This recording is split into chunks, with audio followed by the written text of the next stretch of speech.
어떤 생각을 하게 됐어요? 그 여자와 결혼해야 되겠다. 그래갖고 이제 집에 와서 부모님에게 그 사실을 이야기하니까 부모님이 뭐라고 할까요? 삼손아, 우리 이스라엘의 여자가 이렇게 많은데 꼭 블레셋 여자하고 결혼해야 되겠니? 그래서 설득을 하지만 설득에 성공합니까? 실패합니까? 네, 실패하죠. 그래서 결국 이 딥나에 있는 블레셋 여인과 삼손은 결혼을 합니다. 그런데 이 결혼이 어떻게 막을 내립니까? 참혹하게 막을 내리죠. 그래서 그 이야기를 다 할 수 없지만 결국은 아내와 그 장인이 그 동네 사람들에게 화형을 당해요. 화형을 당하는 그런 참혹하게 막을 내립니다. 물론 하나님께서는 이 참혹한 상황을 블레셋을 처벌하시는데 사용을 하셨어요. 그 이후에 이제 삼손이 여우를 잡아서 꼬리를 묶어서 그 블레셋 사람들의 들판을 방화를 하죠. 또 그 사건 이후에 이제 나귀의 턱뼈로 블레셋 사람들을 무리치는 사건이 일어납니다. 이러한 사건이 일어난 후에 이제 삼손이 뭐가 됩니까?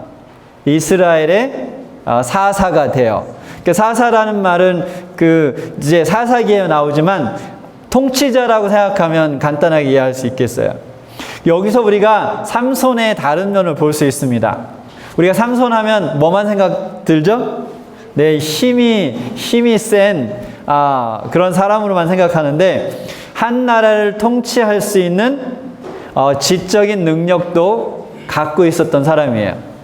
그래서 힘이 셌을 뿐만 아니라 그러한 지혜와 어떤 통치력을 갖고 있었죠. 그래서 그렇게 사사가 된 삼손은 20년 동안 이스라엘을 통치를 합니다. 근데 이렇게 한 나라의 통치자로서 사사로 있을 때 삼손이 어디로 갑니까? 이번에는 가사라는 곳에 갑니다. 그곳에서 이번에 누굴 만납니까? 네, 몸을 파는 여인을 만나서 하룻밤을 보내죠. 근데 이것은 일반적인 가정을 갖고 있는 사람으로서도 사실은 수치스러운 일이지만 지금 이 삼손의 위치가 뭡니까? 한 나라의 통치자예요. 그런데 그 자기가 통치하고 있는 그 나라가 누구의 지금 압박을 받고 있어요? 블레셋 사람들의 압박을 받고 있어요. 그런데 그 블레셋 지역에 있는 한 몸을 파는 여인과 잠을 자는 이 통치자. 여러분, 우리가 살고 있는 이 캐나다의 통치자가 이렇다면 어떨까요? 참 당혹스럽겠죠, 그렇죠? 이것은 그냥 넘어갈 수 없는 사실은 당혹스러운 일입니다. 그 이후에 삼손은 이번에는 소렉 골짜기에 들릴라라는 여인을 만나게 됩니다.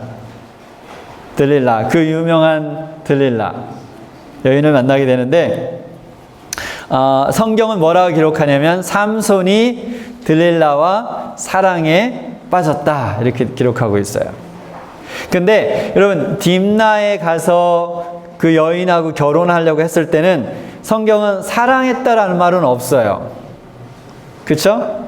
이 히브리 문화도 약간 이렇게 정약 결혼 같은 게 있어서 사실 사랑의 감정, 일반적인 사람들이 생각하는 이 가슴을 뛰게 하는 사랑의 감정이 없이도 결혼할 수 있는 문화를 갖고 있어요. 근데 한국도 그런 문화가 있죠. 그렇죠? 중매 결혼을 해서 서로 상황이 잘 맞으면 그냥 같이 사는 그런 문화도 한국 문화 속에 있습니다. 근데 이 히브리 문화 속에도 그런 비슷한 것이 있죠. 그래서 삼손이 사랑했다는 말은 없어요. 그리고 딥나에 없었고 그 다음에 가사의 기생과는 하룻밤을 보낸 것이고 이제 처음으로 삼손이 사랑에 빠졌다라는 단어를 성경이 쓰고 있습니다. 근데 우리가 이제 사사기를 읽어서 알고 있지만 이 들릴라와 삼손의 사랑 관계는 어떤 사랑입니까? 독성 관계죠. 독성 관계. 그래서 사실 사랑이란 단어는 한 단어로 쓰기에는 너무 부족한 것 같아요. 왜냐하면 우리가 말하는 성경이 말하는 진실한 사랑과는 먼 관계도 우리는 다른 단어를 쓰지 못하고 사랑이라는 단어를 쓰죠. 그래서 간음을 해도 간음을 하는 사람끼리는 뭐라고 합니까? 사랑한다라고 하죠. 그렇죠? 근데 그건 사랑이 아니고 간음이죠. 그렇죠? 적절하지 않은 관계 속에서의 관계도 우리는 사랑이라는 단어를 쓰죠. 그러나 성경의 관점에서 봤을 때 그것은 사랑이 아니죠. 그런 관점에서 본다면 이 삼손이 들릴라와 사랑에 빠졌다고 했을 때 이 사랑도 성경이 말하는 진실한 사랑은 아닌 것을 알 수 있습니다. 독성 관계였어요. 그렇죠? 그러니까 들릴라는 몇 번이나 4번이나 삼손에게 어떻게 하면 삼손이 죽을 수 있는지, 어떻게 하면 삼손을 죽일 수 있는지를 삼손을 설득을 했어요. 그리고 매번 누가 왔습니까? 블레셋 군인들이 사실 죽이러 왔어요, 삼손을. 그래서 그 이야기를 그냥 현대어로 제가 이렇게 바꿔보면, 자기야, 지금 들릴라가 삼손에게 하는 거예요. 자기야, 나 사랑하지? 그러면 어떻게 자기가 그렇게 힘이 센지 나에게 좀 알려줄래? 그리고 어떻게 하면 약해질 수 있어? 그러면 내가 그 비밀을 블레셋 사람들에게 알려주면 와서 너를 죽일 거야. 그리고 나는 돈을 받고 참 좋잖아? 나 사랑하지? 알려줄래? 그게 지금 4번이 반복된 거예요. 삼손과 들릴라 사이에. 이게 무슨 사랑의 관계가 이렇습니까? 그렇죠? 여러분, 그런 사람하고 같이 살 수 있어요? 어떻게 하면 내가 너 죽일 수 있어? 그렇죠? 너 죽이고 나 돈 벌고. 사실 가끔 뉴스에 나와요. 그렇죠? 보험을 타기 위해서 사랑한다고 고백하며 결혼했던 배우자를 죽이는 일들이 실제로 있죠. 독성 관계예요. 이것을 보면 블레셋 사람들에게 나중에 삼손이 잡혀서 뭐를 뺍니까? 블레셋 사람들이? 눈을 빼죠. 눈이 없는 사람을 뭐라고 합니까? 봉사라고 하죠. 근데 삼손은 블레셋 사람들에 의해서 눈이 빠지기 전에 이미 봉사가 됐어요. 눈이 멀었죠. 뭐에? 정욕에 눈이 멀었어요. 그렇죠? 정욕에 이미 눈이 멀었기 때문에 현실을 정확하게 파악할 수 없는 상태였던 것이죠. 한번 여러분 생각해 보세요. 여러분이 지금 결혼할 정년기인데 들릴라와 같은 사람을 만났어요. 남자든지 여자든지. 그런 사람과 사랑의 관계를 유지하시겠습니까? 한번 손들어 보세요.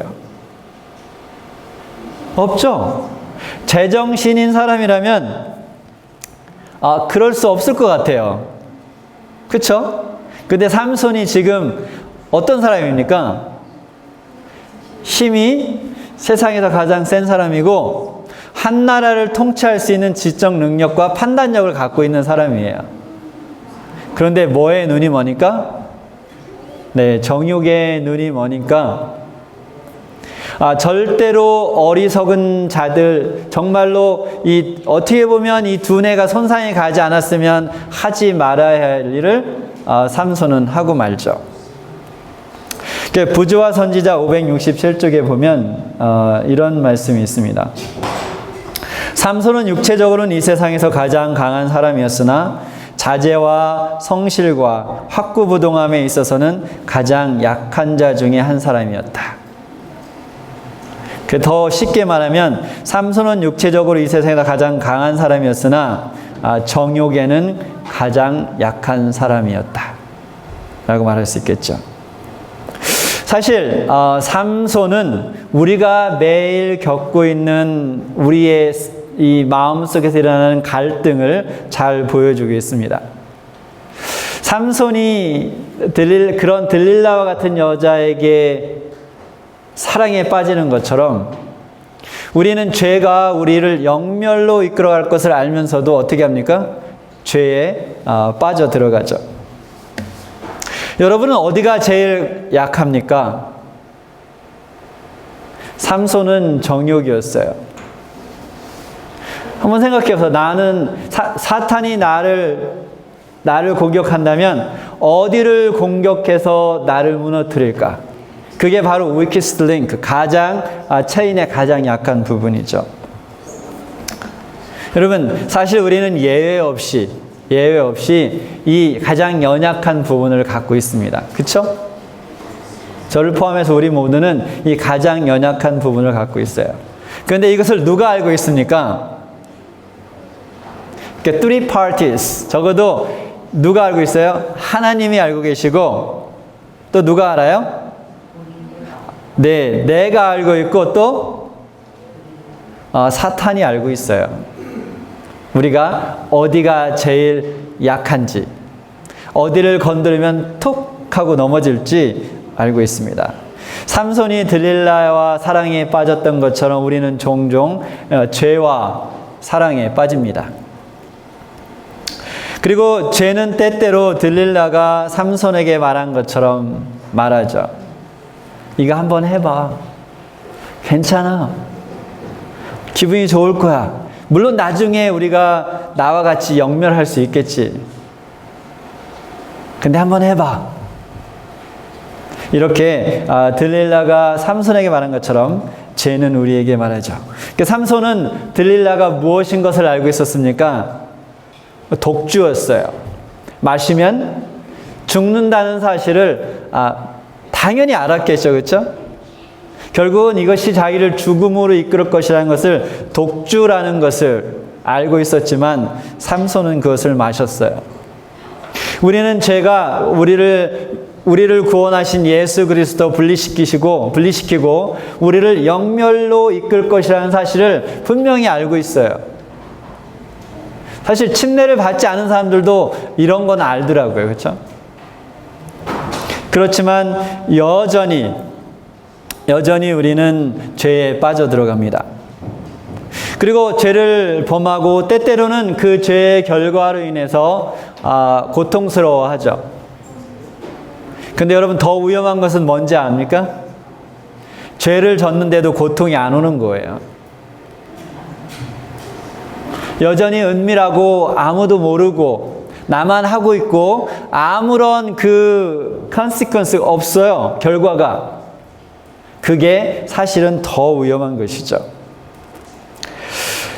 죄를 처음 범하면 양심에 걸려요. 왜냐하면 하나님께서 우리 마음에 하나님의 마음을 심어주셨기 때문에 하나님의 말씀에 거역하는 마음, 양심에 걸리죠. 근데 똑같은 죄를 반복하다 보면 어떤 생각이 듭니까? 어느덧 그것을 즐기고 있는 자기 자신을 발견하게 됩니다. 그리고 결국은 반복해서 그 죄를 짓게 되죠. 그러면서 죄는 점점 더 매혹적으로 변해갑니다. 제가 지난 그 여름에 캠프 와이스앤드에 갔을 때 저와 또 다른 한 목회자한테 별명이 붙었어요. 뭐라고 붙었냐면 모스키토 스나이퍼스. 그래서 그 목사님하고 제가 뭘 갖고 다녔냐면 그 모스키토 제퍼 있잖아. 이렇게 라켓처럼 생긴 거 이렇게 해서 휙 휘두르면 모기 잡을 수 있는 그것을 어디 가든지 두 사람이 들고 다녔는데 그래서 한 일주일 정도 지나니까 사람들이 우리를 이제 모스키토 스나이퍼스라고 부르더라고요. 근데 이거는 그 모기를 이렇게 어트랙션을 하지 않죠. 그렇죠? 어트랙션 하지 않고 모기가 오면 제가 휘둘러서 잡는 건데 그 버그 제펄스라는 게 있어요. 그래서 이거는 이렇게 UV 라이트를 이렇게 비추는데 그게 벌레들에게 있어서 굉장히 매혹적인 거죠. 그래서 그 빛을 보면 벌레들이 어쩔 줄 모르고 빨려 들어가는 거예요. 그래서 죽죠. 그렇죠? 그래서 옛날 영화 중에 먹스 라이프라는 영화가 있는데 아주 짧은 동영상인데 한번 볼게요.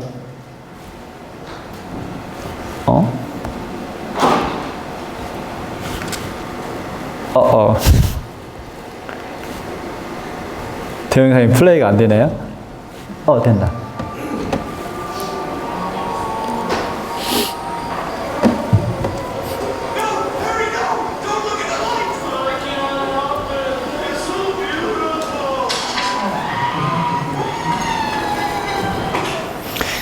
저렇게 벌레가 와서 죽는데 왜 그러냐면 버그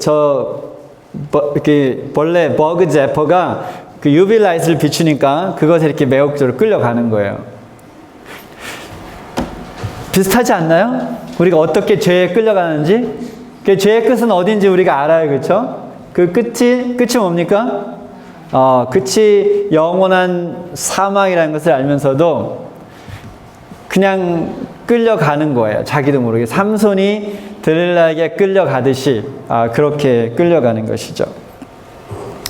그래서 코테이션 하나 더 읽어보면 하나님의 섭리의 보호가 삼손에게 임하여 그로 하여금 맡겨진 사업을 성취할 수 있도록 하였었다. 삼손의 생애는 바로 시초부터 체력과 지력과 도덕적 순결을 위한 좋은 조건에 놓여 있었다. 그러나 악한 동무들의 가마로 인하여 삼손은 인간의 유일한 안전한 방벽이 되신 하나님을 의지하는 일을 버리고 악의 조수에 휩쓸려 버렸다. 의무의 길을 따르는 자들이 시련을 당하면 하나님께서 그들을 보호하실 것이나 만일 사람들이 고의로 자신들의 유혹에 세력하에 두면 그들은 조만간에 넘어질 것이다. 그렇죠? 여러분, 삼손의 이야기가 해피엔딩입니까? 글쎄요. 한번 볼까요? 사사기 16장 30절 31절에 보면 삼손이 이르되 블레셋 사람과 함께 죽기를 원하노라 하고 힘을 다해 몸을 굽히매 그 집이 곧 무너져 그 안에 있는 모든 방백들과 온 백성에게 덮이니 삼손이 죽일 때에 죽인 자가 살았을 때에 죽인 자보다 더욱 많았더라. 그의 형제와 아버지의 온 집이 다 내려가서 그의 시체를 가지고 올라와서 소라와 에스다울 사이 그의 아버지 마누아의 장지에 장사하니라. 삼손이 이스라엘 사사로 20년 동안 지냈더라. 해피엔딩입니까? 좀 말하기 힘든가요? 이것을 봤을 때 물론 블레셋 사람들을 물리친 것은 잘한 거지만 삼손과 그 가족에게 있어서는 처참한 엔딩이죠. 그렇죠? 처참한 엔딩이었어요. 부자 선지자를 한 번 더 보겠습니다. 삼손을 통하여 당신께서 블레셋 사람의 손에서 이스라엘을 구원하기 시작하시려는 하나님의 약속은 성취되었으나 하나님께 찬양이 되고 민족의 영광이 되었을 삼손의 생애의 기록은 얼마나 어둡고 무서운가. 만일 삼손이 거룩한 부르심에 충실했더라면 그가 명예를 얻고 높임을 받는 가운데서 하나님의 목적이 성취되었을 것이다. 그러나 그는 유혹에 굴복하고 그의 임무에 불충실하였기 때문에 그의 사명은 패배와 속박과 죽음에서 성취되었다. 그래서 삼손을 통해서 이스라엘 백성을 구원하려는 하나님의 계획은 성취되었지만 삼손은 그것을 패배와 속박과 죽음 속에서 성취했던 것이죠. 그런데 진짜 좋은 소식이 있어요. 구약의 삼손의 이야기는 이렇게 끝나는데 우리가 신약으로 가면 32절을 보겠습니다. 내가 무슨 말을 더 하리요? 기드온, 바락, 누구? 삼손. 지금 여기 11장에 기록된 사람들은 믿음의 사람으로 기록된 사람들이에요. 누가 기록되어 있습니까? 삼손이 기록되어 있어요. 그쵸? 이 말은 무슨 말입니까? 삼손이 아까 우리가 언급했던 그런 죄를 범하면서 정신이 나간 짓을 했지만 여전히 영적인 전쟁에서는 마지막에 어떻게 했다는 걸 알 수 있어요? 승리했다는 사실을 알 수 있습니다. 이것을 보면 우리가 알고 있는 사사기를 통해서 알고 있는 삼손의 이야기가 다가 아니라는 사실을 알 수 있어요. 성경에 기록되어 있지는 않지만 삼손이 마음속에서 투쟁했던 그 영적인 투쟁 속에서 결국은 마지막에 승리했다는 사실을 알 수 있습니다. 그런데 삼손은 이 싸움을 혼자서 스스로 싸워서 이겼던 것이 아닙니다. 우리 역시 이 연약한 인성으로 이 죄와 홀로 싸우지 않습니다. 그래서 그러나 아무도 패배할 필요가 없다. 인간은 자신의 연약한 노력으로 악의 세력들을 정복하도록 홀로 버려둔 바 되지 않았다. 도움은 얼마나 멀리 있어요? 도움은 가까이 있으며 참으로 도움을 갈망하는 모든 영혼에게 도움이 주어질 것이다. 여러분, 사실 우리는 매일 죄와 투쟁을 하고 있습니다. 그렇지 않습니까? 예외가 없어요. 삼손처럼 우리도 때때로 넘어집니다. 하지 말아야 될 말을 하고 하지 말아야 될 행동을 하고 보지 말아야 될 것을 보고 듣지 말아야 될 것을 듣죠. 그래서 다른 사람의 마음을 아프게 하기도 하고 화를 내게 만들기도 하고 결국은 하나님이 죄라고 말하는 것을 계속 범하는 일을 하게 되죠. 그런데 더욱 반가운 소식이 하나 있다면 이 선악간의 대쟁투의 전쟁은 이미 누가 승리했습니까? 네, 예수 그리스도를 통해서 선이 이미 승리를 했어요. 큰 전쟁은 끝이 난 거죠. 그런데 이 전쟁이 끝이 났어도 여전히 그 안에 있는 우리가 살아가는 동안에는 영적인 투쟁, 그것은 있을 수 있습니다. 그래서 요한복음 16장 33절에 보면 이것을 내가 너에게 이르는 것은 너희로 내 안에서 평안을 누리게 하려 함이라. 그래서 우리가 죄 안에서 투쟁을 하더라도 하나님께서 예수님께서 우리가 평안을 누리기를 원하는 이유는 뭐냐면 세상에서는 너희가 환난을 당하나 담대하라. 내가 다 같이 세상을 이기었노라. 우리 사랑하는 교인 여러분, 사탄과 놀지 마시기 바랍니다. 혹시 지금까지 놀았다면 이제 더 이상 사탄에게 문을 열어주지 마세요. 여러분의 삶의 어느 부분도 사탄이 들어올 수 있는 여지를 주지 마시기 바랍니다.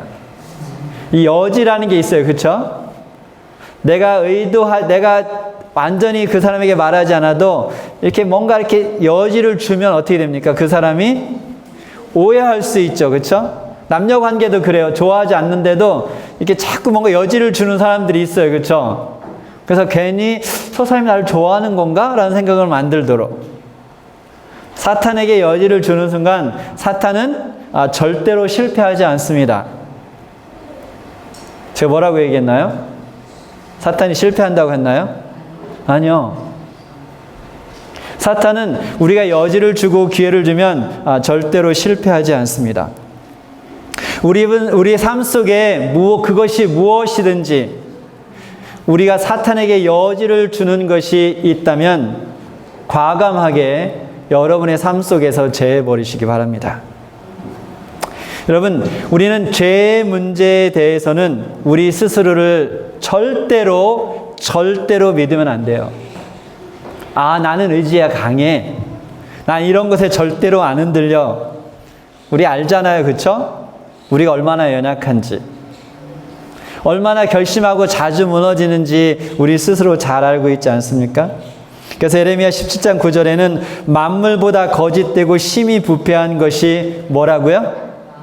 마음. 누구의 마음입니까? 사람 누구의 마음이요? 내 마음이야, 내 마음. 3인칭이 아니에요. 누구의? 만물보다 거짓되고 심히 부패한 것이 김덕수의 마음이니 바로 나의 마음이라는 거죠. 근데 우린 이걸 믿어요. 그렇죠? 우리가 이걸 믿고 잘할 수 있다고 생각하고 여지를 주죠. 그런 순간 우리는 금방 넘어진 것을 볼 수 있습니다. 여러분, 우리는 정말 속절없는 삼손의 삶을 보면서도 그런 삼손도 결국은 이 히브리서 11장에 뭐로 기록됩니까? 믿음의 사람으로 기록됐어요. 그렇다면 우리도 성령의 도움으로 우리의 가장 연약한 고리가 가장 강한 고리로 바뀔 수 있습니다. 그러나 성령이 우리를 도우시기 위해서는 우리의 도움이 필요합니다. 어떤 도움이 필요합니까? 성령께서 우리의 마음을 두드리실 때, 성령께서 우리의 마음을 어떻게 두드리시나요? 이렇게 두드리나요? 이렇게 두드리나요? 아니요. 성령께서 절박하시죠. 그렇죠? 죄를 짓고 있는 우리의 모습을 보면 얼마나 절박하시겠어요. 쿵쿵 하고 문이라면 문이 부서지도록 우리의 마음을 두드리죠. 눈이 멀고 귀가 먹어서 그 소리가 안 들리는 거예요. 그러나 성령이 우리 속에 들어와서 일을 하시기 위해서는 우리가 마음의 문을 열어야 합니다. 우리 사랑하는 교인 여러분, 혹시 은밀한 죄 속에 빠져 있다면 오늘 성령의 음성을 들으시고 회개하시기 바랍니다. 사탄이 연약한 부분을 자꾸 건드려서 이기기 위해 투쟁하고 있다면 예수 그리스도의 이름으로 승리하시길 바라면서 오늘 말씀을 마치겠습니다.